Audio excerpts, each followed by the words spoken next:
네, 안녕하세요. 식품문화 정착을 위한 푸드커리어 랩입니다. 저는 진행을 맡은 제이미입니다. 이 방송은 매일 우리가 먹는 음식이 어떻게 안전하게 만들어지는지 그 뒷이야기를 여기 계신 식품 외식 산업 현장의 전문가분들과 함께 이야기해보기 위해서 기획을 했는데요. 저희가 지난 시간에는 코덱스 도입 부분을 다뤘고 오늘은 코덱스의 목표와 적용 범위의 파트를 좀 다뤄보려고 해요. 저희가 크게 한 3가지 정도의 주제를 준비했는데요. 첫 번째는 다들 헷갈리시는 이 영어 약자이죠. 또 GHP, PRP, 해썹 이 3가지의 관계를 한번 정리해보는 시간을 좀 가져보려고 하고, 두 번째는 코덱스가 이번에 새롭게 강조한 소비의 적합성에 대한 개념이 있어서 이거에 대해서도 한번 이야기를 해보려고 하고요. 그 다음에 마지막으로 저희가 지난 시간에 푸드체인에 대해서 얘기를 해보긴 했는데 이번에는 조금 더 각 단계에서 실제로 발생하는 문제들에 대해서도 한번 이야기해 보려고 해요. 자, 그러면 오늘 첫 번째 주제부터 바로 들어가 볼까요? 네, 좋아요. 네. 자, 코덱스가 이번 개정에서 명확하게 하려고 한 것 중에 하나가 바로 이 용어들의 좀 정리하고 관계인 것 같아요. 먼저 이제 GHP와 해썹의 관계에 대해서 얘기를 해보면 좋을 것 같은데 여기에서 또 PRP까지 붙으니까 이게 뭔지 좀 헷갈려 하시는 분들이 많더라고요. 이 3가지 개념이 각각 좀 어떻게 다른지 전문가분들과 이야기를 해보면 좋을 것 같은데 다들 이걸 어떻게 좀 정리하고 계세요? 그러니까 이게 어렵게 생각하지 마시고 그러니까 GHP가 뭐냐면 우수 위생관리 기준이에요. 그러니까 그냥 큰 거. GHP 안에 이제 PRP가 있어요. PRP는 이제 선행요건 프로그램으로 그러니까 쉽게 생각하면 PRP는 위생, 그리고 GHP는 위생 플러스 알파 운영관리라고 생각하시면 돼요. 그러면 PRP에는 이제 또 GHP 말고 또 어떤 개념들이 또 들어가는지도 얘기해 주시면 좋을 것 같아요. 네, 그 GHP 외에도 그 외에 GMP라고 혹시 저희 예전에 공부할 때 기억나나요? 네, 맞아요. 삼각형 들어봤어요. 피라미드 맨 밑에 GMP. 예. 그 아이가 뭐냐면 결국은 식품위생법에서 그 제36조가 시설 기준이거든요. 그 시설 기준에 관련된 내용이 GMP예요. 그래서 시설 관리나 뭐 설비 어떻게 유지 보수하고 저희 제조업체에서 다 체크하고 있는 그 서류들 있잖아요. 그거 그다음에 플러스 공급업체 뭐 원료는 어떻고 교육은 어떻고 보관 어떻고 운송은 어떻고 저희 하고 있는 것들이 있잖아요. 그러니까 이런 것들이 전부 포함된 게 큰 GHP라고 생각하시면 됩니다. 저는 이제 GHP하고 해썹을 약간 톱니바퀴 같은 개념이라고 생각을 하고 있어요. 식품안전이라는 큰 기계 안에 이제 톱니바퀴로 각각 구성이 돼서 맞물려서 돌아가는 건데 사실 어느 한쪽만 정상이다라고 해가지고 잘 돌아갈 리가 없거든요. 그렇죠. 근데 이제 보통 현업에서는 GHP보다는 해썹을 좀 우선시하는 경우가 있는데 사실 뭐 그 정도 수준이면 뭐 작은 톱니바퀴 이빨 5개 빠졌는데 하나 턴거 계속 돌아가잖아요. 하나만 계속 굴러간다고 해가지고 뭐 그 기계는 잘 작동하진 않거든요. 그렇게 되면 결국엔 그런 톱니바퀴 같은 개념이다. 그래서 개별적인 정의로 보면 GHP는 식품위생 기본적인 원칙 정도, 선언 정도라고 생각을 하면 PRP는 그 선언, 원칙을 잘 돌아가게 운영관리할 수 있는 그런 운영 프로그램, 해썹은 위의 요소 중점관리라고 정리를 할 수 있기 때문에 이 모든 게 3가지가 딱 맞물려서 제대로 돌아가야 된다고 생각을 할 수 있어요. 저 듣다 보니까 저희 사실 외식 산업에서는 해썹 말고는 잘 쓰는 단어가 아니라서 맞아요. 지금 GHP, 해썹, PRP, GMP까지 나왔는데요. 한 번만 다시 정리해 주실 분 계신가요? 너무 어렵네요. 영어가 너무 많아. 네. 네, 외식에서 잘 안 쓰는 용어가 좀 많긴 맞아요. 한 것 같아요. 어디에 뭐가 들어가는지. 좀 그런 예를 거 들어서 좀 같이 설명해 주시면 맞아요. 어떨까요? 그럼 예를 들어서 이물 제어를 딱 놓고 보면 이제 해썹에서 이제 이물을 잡겠다라고 하면 보통 금속 검출기나 그쵸, 엑스레이로 운영을 하고 있잖아요. 근데 그런 금속 검출기나 엑스레이 같은 경우에는 기타 금속 이외의 이물들은 선별하기가 굉장히 어려워요. 머리카락. 사실 뭐 금속 검출기는 가능성도 없고 그쵸. 엑스레이는 불량률이 되게 높아질 거예요. 엑스레이로 잡겠다라고 하면. 그래서 이제 GHP 결국에는 PRP를 수립을 해가지고 GHP를 유지하면서 기타 이물 제어에 노력을 하고 있는 건데 뭐 대표적인 게 위생복 복장 규정이죠. 그래서 이런 입고 검사나 작업자 복장 규정 그리고 시설 위생 관리 같은 것들 뭐 이런 전반적인 것들을 관리를 해서 해썹을 정상 작동하게 해야 이물을 바로 잡을 수 있다. 뒷단에서는 금속 이물을 잡고 앞단에서는 기타 이물을 제어하는 거니까. 네. 그런데 GHP가 현재 생산 현장에서는 좀 다소 낯선 개념이라는 이야기를 좀 들었었는데 이 현장에서 지속적으로 관리가 요구되는 요소들이긴 한데 GHP라는 개념으로 정리해서 접근한 경우가 거의 사실 아까 카모님 말씀처럼 잘 없다는 것처럼 들리긴 하는데 그러면 실제로 이제 국내 제조업 현장에서는 지금 좀 CCP에만 편중되어 있는 것 같은데 어떻게 이제 GHP의 중요성을 좀 더 높이 있게 인식시키고 관리 수준을 좀 끌어올 수 있을까요? 기본적으로 그러니까 위생 관리가 제대로 돼야 해썹이 효과적으로 운영될 수 있어요. 제가 아까도 말씀드린 그 피라미드 있잖아요. 네. 그 계속 밑에서 피라미드가 중요하다. 네. 그렇죠. 이게 보면은 깨끗한 건물에서 그러니까 뭔가 뚫리고 부셔지고 이런 곳에서 아무리 위생 관리를 해도 쥐가 들어오고 새가 들어오고 하겠죠. 아, 네. 네. 그래서 맨 밑에 GMP가 단단하게 먼저 받쳐주고 하드웨어를 갖추고 그리고 나서 이제 뭐 개인 위생이든 뭐 세척 소독이든 위생 관리를 깨끗하게 해주고 이제 그러면서도 관리가 안 되는 것들을 최상단의 해썹에서 CCP를 통해서 이제 위의 요소를 관리를 하는 된다고 생각을 합니다. 네. 네네. 확실히 이렇게 쭉 연결되네요. 그쵸, 그쵸. 저는 여기서 한 가지 더 얹어보자면 결국 어쨌든 이 GHP의 완성은 결국에는 전체의 이해도가 높아져야 되는 그쵸, 거잖아요. 그쵸, 그쵸. 업자뿐만 아니라 그래서 이게 1차 생산업자부터 운송업자, 뭐 제조, 판매자, 소비자까지 이렇게 식품 안전이라는 게 계속 나오는 체인. 네, 그 맞아요. 체인. 그래서 이게 GHP의 전 국민적 상식화, 이게 곧 식품 안전 문화 형성의 시작점이라고 생각을 합니다. 맞아요. 저도 국민적 이해도가 필요하다는 말씀에도 공감을 하고 저도 이제 여기에서 한 번 더 얹어서 식품안전문화 언급을 주셨는데 이제 제조 현장 관점에서도 이야기를 좀 더 해보자면 GHP를 아는 것도 굉장히 중요한데 잘못된 걸 잘못됐다고 교과서적이죠?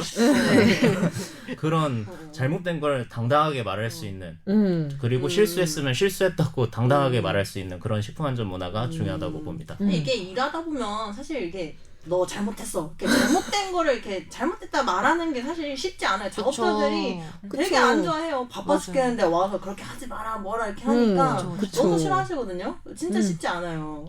그렇기는 한데 이게 그거예요. 결국엔 쉽지 않다라는 게 뭔가 혼날까봐 아니면 문제가 생길까봐 자기 때문에 공정이 조금 지연될까봐 멈출까봐, 그러면서 눈치 보면서 아무리 넘어가는 경우도 되게 많거든요. 그러면서 위생이 점점 무너지게 되는데 그런 분들이랑 인터뷰를 하다 보면은 결국엔 실수한 거를 오픈되게 되고 위로 올리면 공장장님이나 대표이사님이 대노를 하신다. 그렇지. 수율이 먼저고 생산성이 우선이니까. 근데 그게 아니라 이제 리더분들이 먼저 이제 문제를 숨기지 않고 먼저 얘기할 수 있는 그런 리더가 먼저 보호해주는 그런 문화 형성이 중요하다라는 선에서 말씀을 드린 거예요.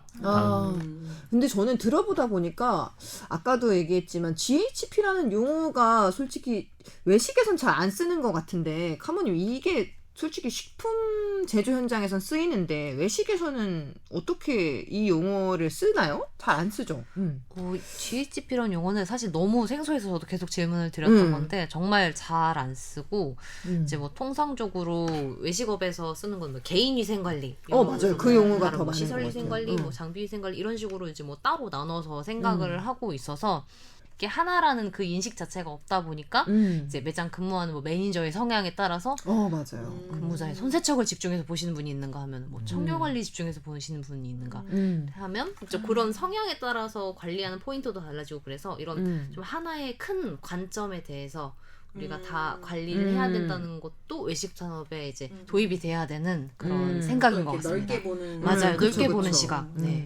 제가 이렇게 네 분 이야기를 듣다 보니까 그나마 좀 GHP, 뭐 PRP, 해썹이 좀 어떻게 이제 맞물리는지 좀 정리가 되는 것 같아요. 그러면 저희가 이제 또 두 번째 주제로 넘어가 봐야 할 것 같은데 이번에 코덱스가 새롭게 강조한 개념이 하나 있는데 이 소비 적합성이라는 개념이 있더라고요. 근데 저는 사실 이 용어가 영어로서는 되게 익숙한데 한국어로 얘기하니까 되게 좀 어색하더라고요. 이제 코덱스가 이번에는 좀 그동안 뭐 세이프에만 이야기를 했었는데 이게 수터블 그러니까 안전하다, 안정 적합성 이거를 규정하고 있는데 이게 좀 과연 이제는 이걸 어떻게 봐야 할지가 좀 저는 좀 이야기를 나눠봐야 할 것 같아요. 이게 제가 생각했을 때는 이 적합성이라는 개념이 이게 소비자가 소비하기에 적합한지까지 봐야 한다는 것 같은데 혹시 이 소비 적합성에 대한 개념을 어떻게 다들 생각하시는지 좀 궁금해요. 어떻게 이해하고 계세요? 저는 이 소비 적합성이라는 개념을 이렇게 이해했는데요. 이 식품이 이제 원래 목적대로 이걸 섭취하는 사람이 기분 좋게 섭취할 수 있는 상태인가를 따지는 거죠. 그러니까 단순하게 여기에 이제 식중독균이 있느냐 없느냐를 넘어서 소비자가 이 식품을 내가 먹을 수 있는 식품인지 받아들일 수 있느냐를 보는 거예요. 그럼 구체적인 사례가 혹시 따로 있을까요? 크게 이제 두 개가 떠오르는데요. 일단 첫 번째로 베이커리에서 이제 보통 보실 수 있는데 빵을 예쁘게 만들고 이제 따끈따끈하게 맛있게 진열을 해놔요. 맞아요. 그리고 너무 맛있어 보인다고 내가 고르려고 했는데 여기 커버가 없으니까 저보다 먼저 파리가 앉아버린 거예요. 그쵸. 그럼 이걸 보는 순간 그 빵을 먹고 싶을까요? 안 사고 싶죠. 맞아요. 아무래도. 이런 거고 또 두 번째는 이제 식당에서 제가 이제 캔 음료를 주문을 했어요. 근데 이거를 네 알겠습니다 하고 주시는 사장님이 냉장고를 열었는데 막 냉장고 안쪽 벽면에 막 성애가 가득 낀 그런 냉장고에 얼음이 부스러기가 잔뜩 올라간 음료캔을 깨끗한 얼음은 저에게 아닐 것 털어서 같은데. 주면 저 얼음이 분명히 안 깨끗할 텐데 저거를 그냥 털어서 나를 주네? 티슈 가져와서 닦고 먹어야겠다. 그렇게 생각하게 되겠죠. 그래서 좀 GHP가 중요한 것 같아요. 그러니까 이게 기본적으로 해야 되는 위생 활동들을 지금 아까 다 말씀을 해주셨잖아요. 뭐 개인 위생이라던가 손 씻기라던가 뭐 세척 소독이라던가 아까처럼 뭐 플라스틱 덮개는 교차 오염 방지라던가 그래서 이런 것들이 다 GHP 중요하다고 생각합니다. 네. 다시 우리가 소비 적합성에 대해서 이제 들어가서 얘기를 해보면은 이 소비 적합성이 코덱스에 들어온 이유는 일단은 첫 번째로 식품 위생의 이제 패러다임의 변화 때문인 것 같아요. 그쵸. 좀 많이 변화하고 있는 것 같아요. 예전에는 잘 만들어진 거 아까 얘기했던 대로 헬스만 준수되면 되는 거 아니냐라고 했는데 이제는 그 이전에 어떻게 위생적으로 관리되고 있느냐를 보는 것도 있고 그리고 두 번째는 이제 WHO의 SPS 협정 불공정한 무역을 방지하기 위한 조치 때문에 소비 적합성이 이제 추가됐다는 그런 의견도 있는데요. 불공정 무역. 그러니까 정리를 해보면은 위생 및 식품 위생의 조치의 뭐 적용에 대한 관한 협정인데요. 그러니까 더 풀어서 얘기하면은 식품 무역 시장의 위생 반칙을 잡아내는 심판이다. 그래서 요 사례가 어떤 게 있냐면 유럽으로 이제 망고를 수출하고 싶은 아프리카 국가가 있어요. 근데 유럽 국가에서는 아프리카에서 들어온 거 안전하다고 서류를 주긴 하는데 믿을 수 안 있을까? 받고 싶은 거죠. 그쵸. 그러면은 너 망고에 과일 초파리 많이 있다고 하는데 이 과일 초파리를 잡을 수 있는 시설, 점출 장비 이런 거 다 있어? 그거 있으면은 우리가 받아줄게. 아프리카 국가에서는 힘들게 이런 이제 해썹 기준을 다 맞췄는데 그거보다 더 요구를 하니까 수출이 안 되는 거죠. 우리는 그걸 설치할 장비를 드릴 돈이 없으니까 그러면은 이게 자연스럽게 그쪽에서 요구하는 기준을 못 맞추니까 우리는 수출을 못 하게 되는 건데 여기서 WHO가 나와서 우리가 그럼 기준을 만들어줄게. 이 기준만 넘으면은 너희는 수출할 수 있는데 유럽이 수출을 못하게 막아라고 한다면 이거는 이제 소송을 걸 수 있는 거죠. 우리는 기준을 다 맞췄는데 말도 안 되는 기준을 더 내세우고 있다. 그래서 이런 것 때문에 소비 적합성이라는 기준을 추가했다고 보고 있습니다. 근데 되게 좋은 기준인 것 같아요. 아무래도 개발도상국 같은 경우는 이런 시스템이 잘 안 돼 있는데 그래도 하기 힘드니까. 카모님 말씀에 이어서 그러니까 결국 식품 안전이라는 게 제조 공장 하나만 관리한다고 끝나는 게 아니잖아요, 솔직히. 그러니까 말씀하셨던 원료 안정성이라던가 뭐 보관 상태나 이런 판매 과정 들 중에서 그러니까 하나라도 좀 관리가 미흡하면 이게 좀 무너지고 안정성이 확보가 되지 않을 수 있다. 라는 걸로 봐도 될 것 같습니다. 중요한 것 같아요. 네. 이제는 확실히 세균만 없다고 되는 시대는 아닌 것 같아요. 맞아요. 지난 그 1회차 때도 K님이 저희 레토르트 삼계탕 맞아. 세균 수는 적합했지만 이미 관능이 무너진 그 사례도 신맛이 그렇고, 나는.